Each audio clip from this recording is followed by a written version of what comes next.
पुराने ज़माने की बात है। मुल्क ईरान पर एक बादशाह हुकूमत करता था। इस बादशाह का नाम बहराम था। ईरान के मशहूर शहर निशापुर में इस बादशाह का आलीशान महल था। देश देश के लोग अपना माल निशापुर में लाते और वहाँ फ़रोख्त करके भारी मुनाफा कमाते थे। अक्सर ऐसा होता था कि जब कोई ताजर अपना माल निशापुर में लाता तो वो सबसे पहले अपना माल शाह बहराम को दिखाता था और बहराम को जो चीज़ें पसंद आ जाती थीं उन्हें मुंह मांगे दामों खरीद लेता था।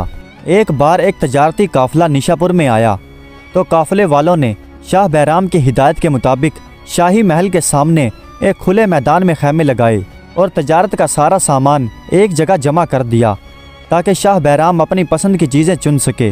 बहराम अपने वज़ीरों और अमीरों के साथ सामान देखने आया। तरह तरह की चीज़ें थीं, चीनी और शीशे के नफीस बर्तन जिन पर तरह तरह के बेल बूटे बने हुए थे, कीमती रेशम के कपड़े जो सोने चांदी की तारों से बने हुए थे, हीरे जवाहरात, जगमगाते जेवरात, खूबसूरत कालीन और गालीचे।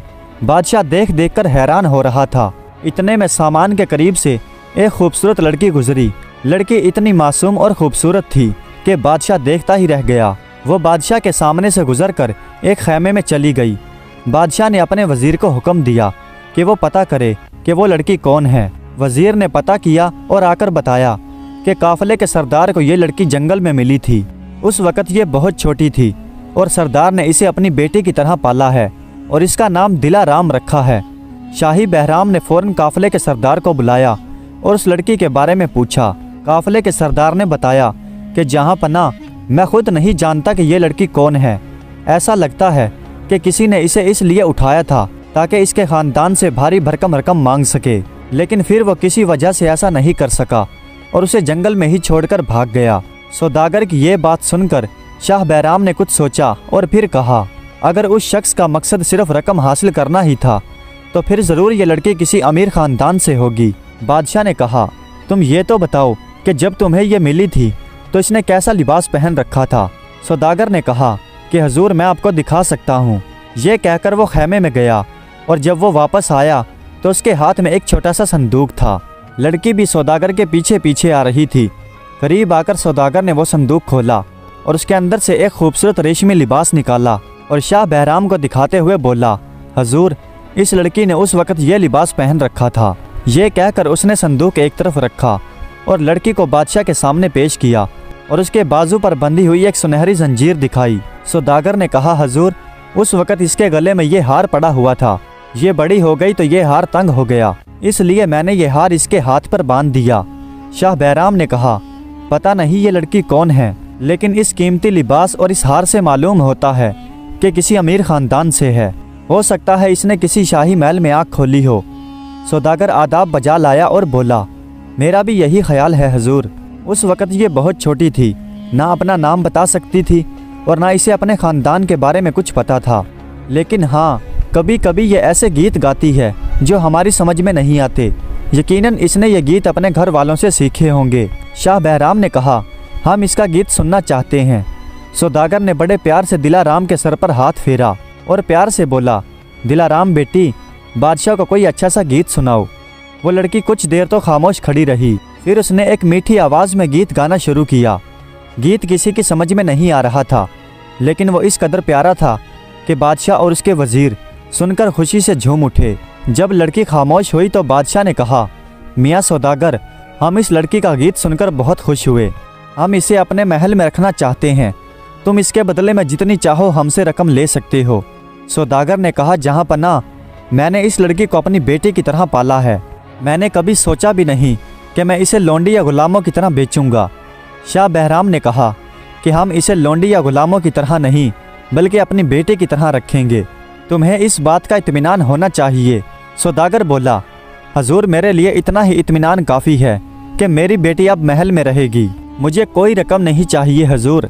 बहराम ने कहा, अच्छी बात है, तुम जब चाहो इससे मिल सकते हो। और इस तरह दिलाराम सौदागर के खैमे से निकलकर शाही महल में आ गई। बादशाह ने महल के एक हिस्से में उसके रहने का इंतज़ाम कर दिया और उसके पढ़ाने के लिए एक उस्ताद मुकर्रर कर दिया। दिलाराम बहुत जल्दी पढ़ना लिखना सीख गई और उसने बहुत सारे गीत भी सीख लिए। जब भी वो बादशाह और माहरूक को गीत सुनाती तो वो झूम झूम जाते। अब दिलाराम को महल में रहते हुए काफ़ी अरसा हो गया था।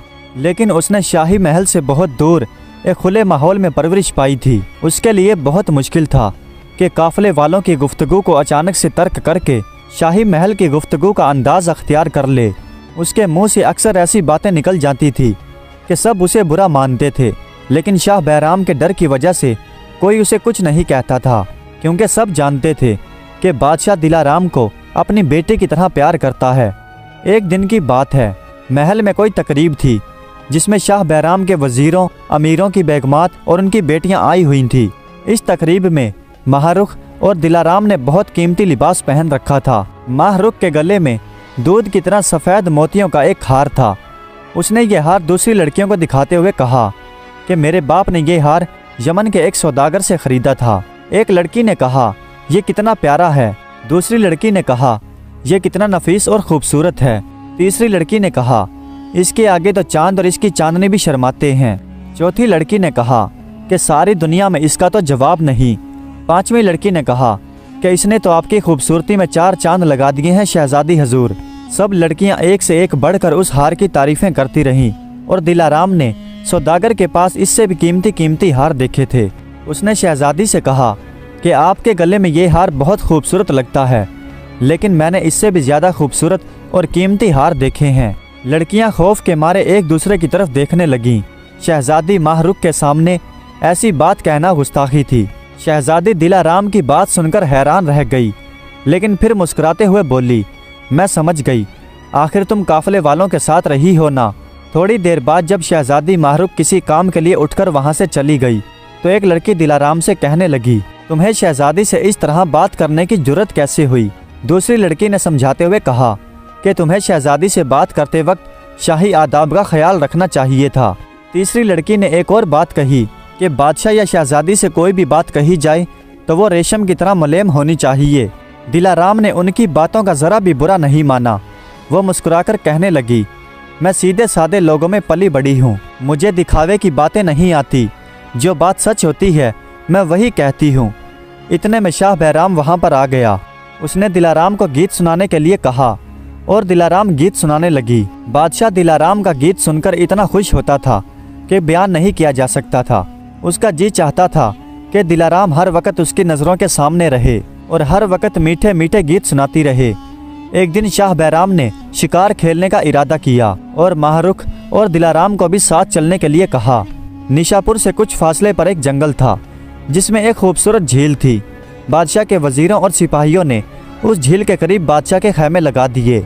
झील के किनारे के करीब बहुत सारी कश्तियां खड़ी थी ताकि बादशाह उनमें सफ़र कर सके। बाजे गाने वाले भी मौजूद थे। यूं ही शाह बैराम झील के करीब पहुंचा तो बाजों वालों ने गाना बजाना शुरू कर दिए।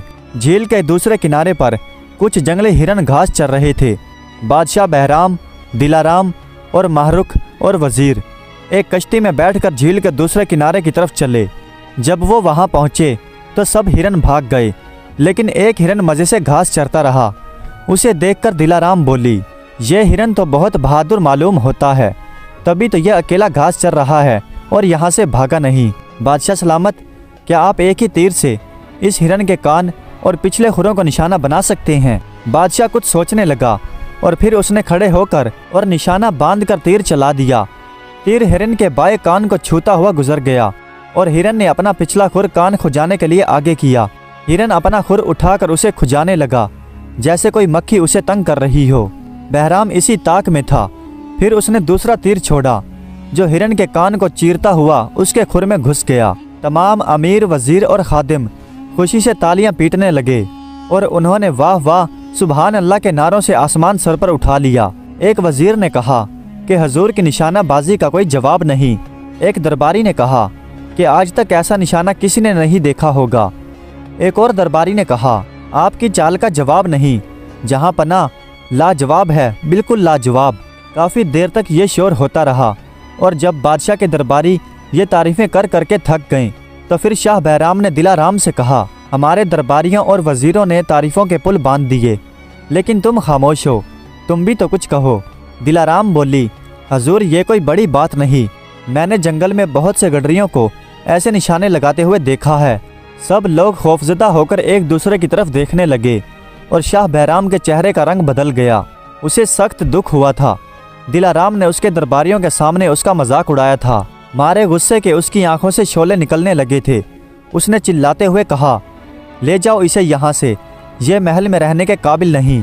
उतार डालो इसके ये कीमती कपड़े और जेवर और फेंक आओ इसे कहीं दूर जंगल में। ये कहकर शाह बैराम अपने महल की तरफ रवाना हो गया और सिपाहियों ने दिलाराम के कीमती कपड़े और उसके जेवर उतरवा दिए। फिर उसे घने जंगल में छोड़ आए। बादशाह और उसके दरबारी अभी जंगल में ही थे कि पहले बड़े जोर की आंधी आई और फिर मूसलाधार बारिश होने लगी। उस वक़्त बादशाह बहुत गुस्से में था, लेकिन जब वो महल में आया और उसका गुस्सा ठंडा हुआ तो उसे अपने किए पर दुख हुआ। वो दिलाराम को अपनी बेटे की तरह चाहता था। सोचने लगा कि ना मालूम उस खौफनाक जंगल में उस अकेली लड़की पर क्या बीते। ऐसा ना हो कि वो सर्दी से अकड़कर मर जाए या कोई जंगली दरिंदा उसे फाड़ खाए। उसने अपने सिपाहियों को फौरन बुलाया और हुक्म दिया कि वो अभी और इसी वक्त जंगल में जाएं और दिलाराम को ढूंढ लाएं। सिपाही दिलाराम को तलाश करने के लिए जंगल की तरफ दौड़े। उस वक्त तक तूफान थम चुका था। सिपाहियों ने सारा जंगल छान मारा, लेकिन दिलाराम कहीं नहीं मिली। सिपाही खाली हाथ वापस लौट रहे थे और शाह बैराम बड़ी बेचैनी से महल में टहल रहा था।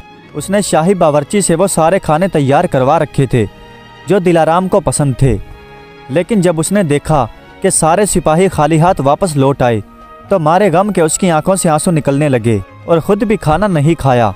उसे दिलाराम के बिछड़ जाने का इतना सदमा हुआ कि बीमार पड़ गया। बहराम को रह रह कर यह ख्याल आता था कि मैंने उसे अपनी बेटी की तरह पाला था। उसे यह ख्याल आता था कि कभी वो सौदागर जिसने दिलाराम को मुझे दिया था वो महल में आ जाए तो मैं उसे क्या मुंह दिखाऊंगा। शाह बहराम तो बीमार था ही, शहजादी माँ रुख भी परेशान रहने लगी। उसे भी बहराम के मीठे मीठे गीत याद आते थे। बादशाह और उसकी बेटी को महल सूना सूना लगता था।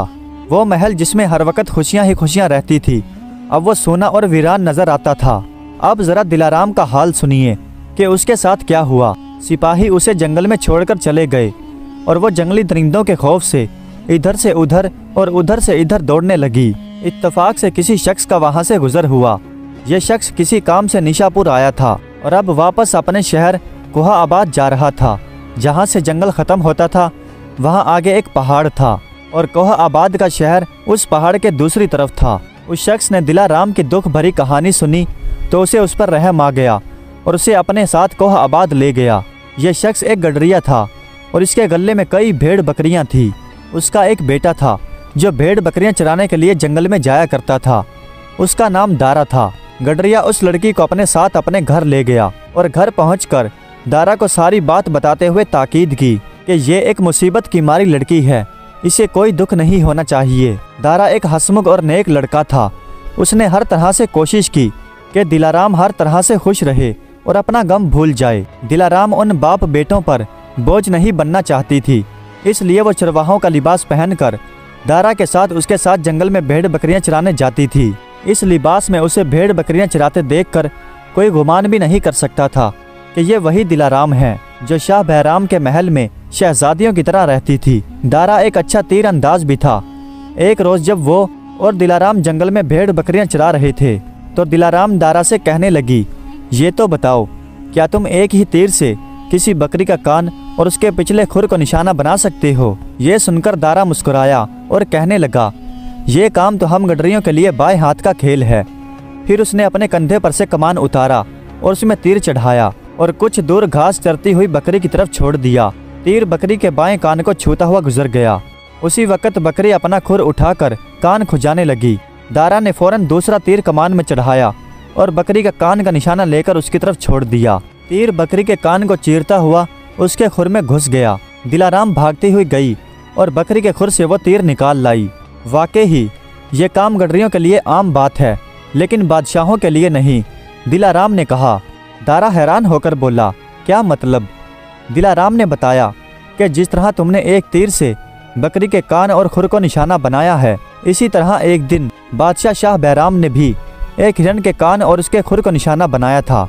इस पर उसके वजीर और अमीरों ने खूब बढ़ चढ़ कर उसकी तारीफ की थी। लेकिन जब मैंने कहा कि हजूर ये कोई बड़ी बात नहीं है, मैंने जंगल में गडरियों को ऐसा निशाने लगाते देखा है, तो ये बात बादशाह से बर्दाश्त नहीं हो सकी और मुझे एक सुनसान जंगल में फिकवा दिया। अगर इत्तफाक से तुम्हारे वालिद वहाँ से ना गुजर रहे होते तो न जाने मेरा क्या हाल होता। दारा को दिलाराम की ये दास्तान अगरचे अपने बाप की ज़ुबानी पहले भी मालूम हो चुकी थी, लेकिन अब खुरेद खुरेद कर जब उसने सारी बात मालूम की तो उसे बड़ा दुख हुआ। एक छोटी सी बात पर बादशाह शाह बैराम ने एक मासूम सी लड़की पर कितना जुल्म किया। इत्तफाक से उन्हीं दिनों दारा के बाप को किसी काम से निशापुर जाना पड़ा। वहाँ जाकर उसे लोगों से मालूम हुआ कि दिलाराम के खो जाने से शाह बैराम बीमार रहने लगा है। दारा के बाप ने वापस आकर जब ये बात दिलाराम को बताई तो उसकी आंखों में आंसू आ गए। उसे रोता देखकर दारा के बाप ने कहा कि बेटी, अगर तुम चाहो तो मैं तुम्हें शाह बैराम के पास वापस छोड़ आता हूँ। मुझे यकीन है कि वो तुझे पाकर बहुत खुश होगा। दिलाराम ने यह सुनकर अपने आंसू पोंछ डाले और कहने लगी, आप दुरुस्त कहते हैं, लेकिन मैं शाह बैराम के पास उस वक़्त तक नहीं जा सकती जब तक कि उनके सामने मेरी सच्चाई जाहिर ना हो जाए। अगर तुम मुझे बोझ महसूस करते हो तो मैं यहाँ से कहीं और चली जाती हूँ। दारा के बाप ने जल्दी से कहा, अरे नहीं नहीं बेटी, हमारे लिए तुम बिल्कुल भी बोझ नहीं, बल्कि मैं तो अल्लाह का शुक्र अदा करता हूँ कि हमारी भेड़ बकरियों के लिए एक और चरवाहा दे दिया है अल्लाह ने। दिलाराम के खो जाने के बाद बादशाह सख्त बीमार रहने लगा था और उसकी बीमारी किसी तबीब के समझ में नहीं आती थी। वो जो भी इलाज करते थे वो नाकाम साबित होता था। आखिर उसने तबीबों का जवाब दे दिया और फिर से शिकार पर जाने लगा कि शायद ऐसे शिकार से उसका मन बहल जाए। ऐसे ही उसने शिकार करते हुए एक हिरन के पीछे अपना घोड़ा डाला और उसे दौड़ाता हुआ अपने साथियों से बिछड़कर कहीं से कहीं निकल गया। हिरन तो उसके हाथ ना आया, लेकिन उसका अपना हाल भूख प्यास की वजह से बहुत बुरा हो गया। उसने घोड़ा एक जगह रोककर इधर उधर नजर की कि शायद कोई चश्मा, नदी या कोई झील या कोई आबादी नजर आए। इत्तेफाक से कुछ दूर उसे भेड़ बकरियों का एक रेवड़ चरता हुआ दिखाई दिया। शाह बैराम उस रेवड़ की तरफ बढ़ा। करीब जाकर देखा कि दो नौजवान गडरिये भेड़ बकरियां चराने में मसरूफ हैं। वो उनके करीब जाकर घोड़ा रोककर बोला, अजीज़ो, मैं रास्ता भटक कर यहाँ निकल आया हूँ, क्या पीने के लिए पानी होगा तुम्हारे पास? दारा और दिलाराम ने जल्दी से आगे बढ़कर शाह बैराम के घोड़े की बागें थामी, उसे घोड़े से उतारा और एक दरख्त के नीचे कपड़ा बिछाकर उसे बिठाया। दिलाराम एक कपड़े से उस पर हवा करने लगी और दारा जल्दी जल्दी एक बकरी का दूध धो लाया। दूध पीकर बादशाह की जान में जान आई और वह तारीफ भरी नज़रों से दोनों नौजवानों की तरफ देखने लगा। बादशाह उस वक़्त शाही लिबास की बजाय शिकारियों वाले लिबास में था, इसलिए दारा उसे पहचान नहीं पाया। दिलाराम ने उसे इशारों में समझाया कि ये बादशाह हैं। शाह बैराम ने घोड़े से उतरने के बाद अपने तीर कमान को घोड़े की काठी से लटका दिया था और दारा ने घोड़े को एक करीबी दरख्त के साथ बांध दिया था। दारा घोड़े की काठी से तीर कमान उतारकर यूं देखने लगा जैसे पहली दफा देख रहा हो। शाह बैराम ने अपनी कमान एक गडरिये के हाथ में देखी तो कहने लगा, अरे अरे, ये तुम्हारे हाथ लगाने की चीज़ नहीं है। गडरियों को तीर कमान नहीं बल्कि बकरियों को हाँकने वाली एक छड़ी ही काफ़ी है। मगर दारा ने जैसे बादशाह की बात सुनी ही नहीं। उसने कमान में तीर चढ़ाया और थोड़ी दूर एक घास चरती बकरी की कान की तरफ छोड़ दिया। तीर बकरी के कान को छूता हुआ गुजर गया तो बादशाह भी उधर मतवज्जा हुआ। बकरी अपना बायां खुर उठाकर कान को यूं खुजाने लगी जैसे कोई मक्खी उसे तंग कर रही हो। ऐन उसी वक़्त दारा ने दूसरा तीर चलाया और तीर बकरी के कान को चीरता हुआ उसके खुर में जा घुसा। शाह बैराम ने खुश होकर कहा, मरहबा ऐ नौजवान, मरहबा। दारा तीर कमान को घोड़े की काठी से लटकाकर शाह बैराम की तरफ दोबारा आया तो बादशाह ने कहा, ऐ नौजवान, तुम्हारा निशाना बहुत अच्छा है। फिर यकायक उसके दिमाग में दिलाराम के वो अल्फाज गूंज गए जो उसने उस वक़्त उसे कहे थे जब उसने झील के किनारे पर एक हिरन के कान और उसके खुर को निशाना बनाया था। वो एकदम उदास सा होकर कहने लगा, दिलाराम सच कहती थी, दिलाराम सच कहती थी। और दिलाराम पास खड़ी होकर यह सब कुछ सुन रही थी। बादशाह अंदर से तो दुखी था ही। उसने थोड़ी सी हिचकिचाहट के बाद अपनी सारी दास्तान कह सुनाई और कहा, दिलाराम ठीक कहती थी। मैं जिस काम को अपने लिए कारनामा समझता था वो तुम गडरियों के लिए आम बात है। दिलाराम कहीं मिल जाए तो मैं अपने किए हुए जुर्म की उससे माफ़ी मांगूं। सच तो है कि उसके बिछड़ जाने के बाद एक पल भी मेरे दिल को आराम नहीं मिला।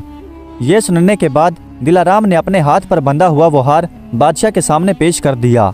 हार को एक नज़र देखते ही बादशाह ने पहचान लिया कि ये वही हार है जो दिलाराम के हाथ से बंधा हुआ था। फिर उसने एक नज़र दिलाराम पर डाली और फिर जैसे वो पहचान कर बोल उठा, तुम दिलाराम हो। दिलाराम बादशाह के कदमों में गिर पड़ी और बोली, जी हजूर, मैं ही दिलाराम हूँ। बादशाह ने उसे उठाकर अपने सीने से लगा लिया फिर दारा की तरफ इशारा करते हुए कहा, ये नौजवान कौन है? दिलाराम ने बताया, ये मेरे मोहसिन का बेटा दिलाराम है। इसका बाप वहाँ जंगल से मुझे यहाँ अपने घर ले आया था और उसी की वजह से आज मैं यहाँ जिंदा और आपके सामने सलामत हूँ, वरना किसी दरिंदे की खुराक बन गई होती। शाह बैराम ने दिलाराम और दारा से सारे वाक़यात सुने तो बड़ा खुश हुआ। उसने उसी वक्त दोनों को साथ लेकर कोह आबाद का रुख किया। वो दारा के बाप से मिला और उसकी नेकी पर बड़ी तहसीन व आफरीन की। फिर वो तीनों को निशापुर लेकर आया और दारा के बाप को बड़े भारी इनाम से नवाजा और दारा को अपने महल में एक बड़े ओहदे पर फायज करके दिलाराम से उसकी शादी कर दी और फिर वो खुशी के साथ ज़िंदगी गुजारने लगे। प्यारे दोस्तों, उम्मीद करता हूँ कि ये वीडियो आपको पसंद आई होगी। अगर वीडियो अच्छी लगी हो तो कमेंट्स में अपनी राय का इजहार ज़रूर कीजिएगा। हमारे चैनल को सब्सक्राइब कर दीजिएगा। वीडियो देखने का बहुत बहुत शुक्रिया।